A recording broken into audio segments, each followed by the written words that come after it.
ইসলামে যারা দাসী তাদের চেহারা ঢাকার বিধান নাই।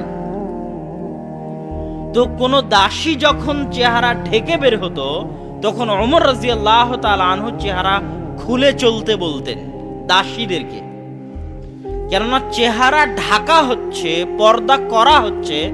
কেউ যদি চেহারা ঢেকে পর্দা করে যায় তাহলে বুঝতে হবে উঁচু বংশের, স্বাধীন বংশের, সম্ভ্রান্ত বংশের সম্মানিতা, রানীর মতো সম্মানিতা একটা নারী যাচ্ছে।